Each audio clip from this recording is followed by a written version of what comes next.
Finally, as promised, a special comment about the president's cataclysmic deceptions about Iran. There are few choices more terrifying than the one Mr. Bush has left us with tonight.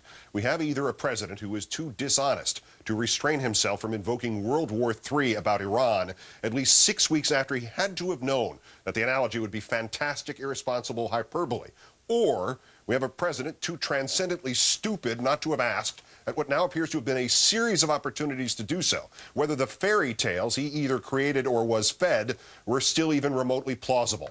A pathological presidential liar or an idiot in chief.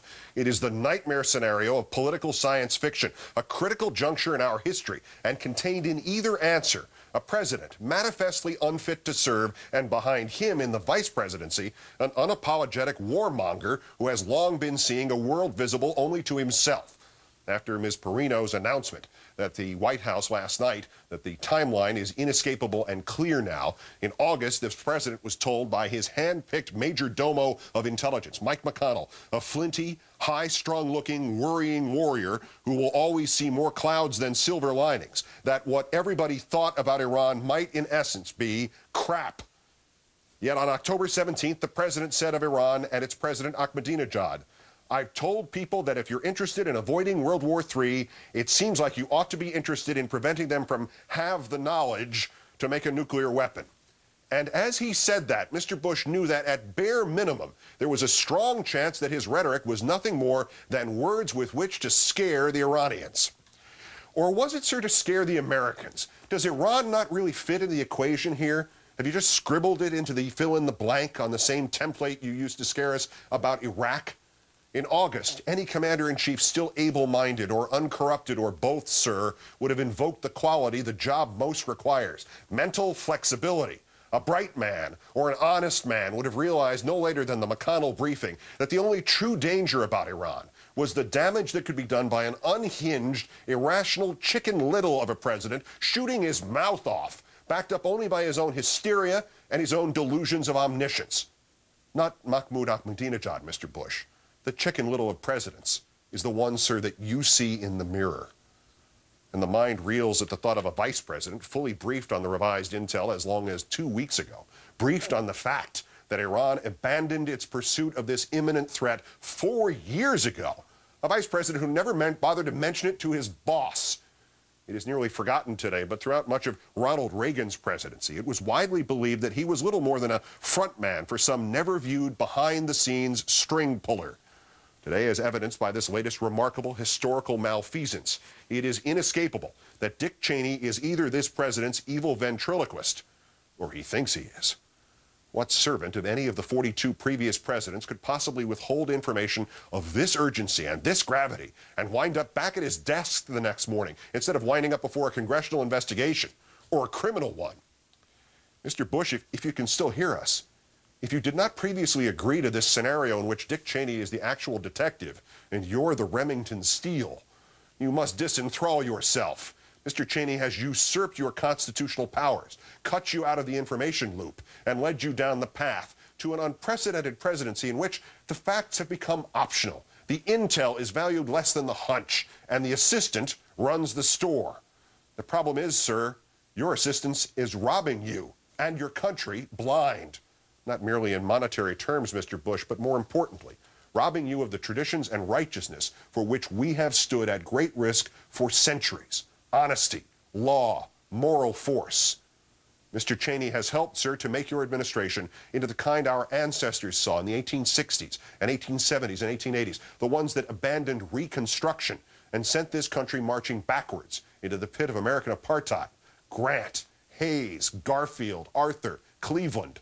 Presidents who will be remembered only in a blur of failure, Mr. Bush. Presidents who will be remembered as functions only of those who opposed them, the opponents whom history proved right.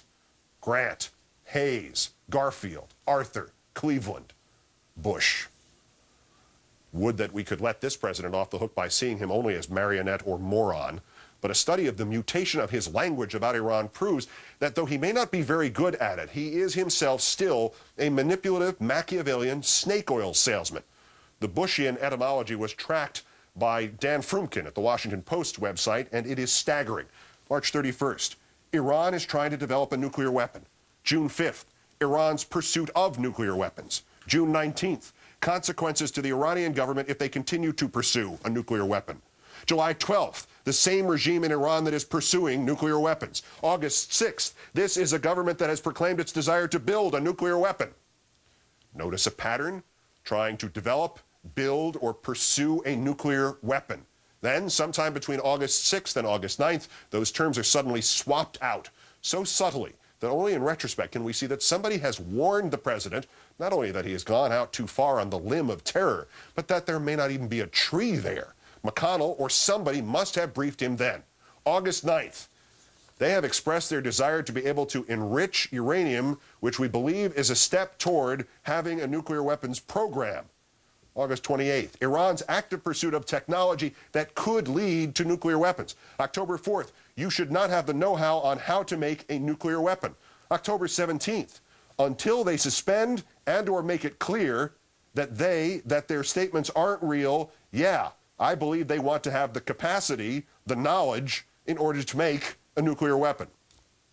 Before August 9th, it is trying to develop, build, or pursue a nuclear weapon. After August 9th, it's desire, pursuit, want, knowledge, technology, know-how to enrich uranium.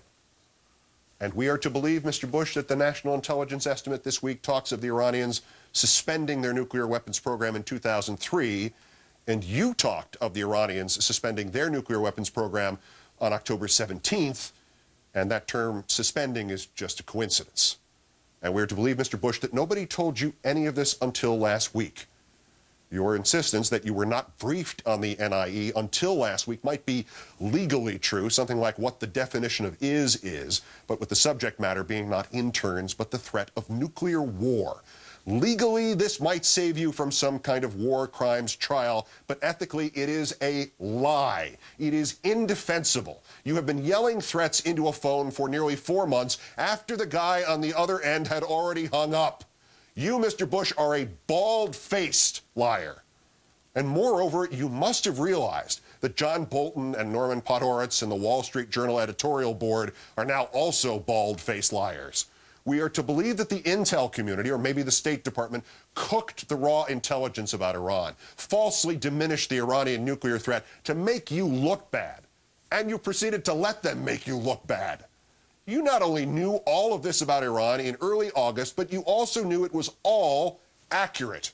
And instead of sharing this good, calming news with the people you have obviously forgotten you represent, you merely fine-tuned your terrorizing of those people to legally cover your own backside, while you filled the factual gap with sadistic visions of, as you phrased it on August 28th, a, quote, nuclear holocaust. As you phrased it on October 17th, quote, World War III. My comments, Mr. Bush, are often dismissed as simple repetitions of the phrase, George Bush has no business being president. Well, guess what? Tonight, hanged by your own words and convicted by your own deliberate lies, you, sir, have no business being president. Good night and good luck.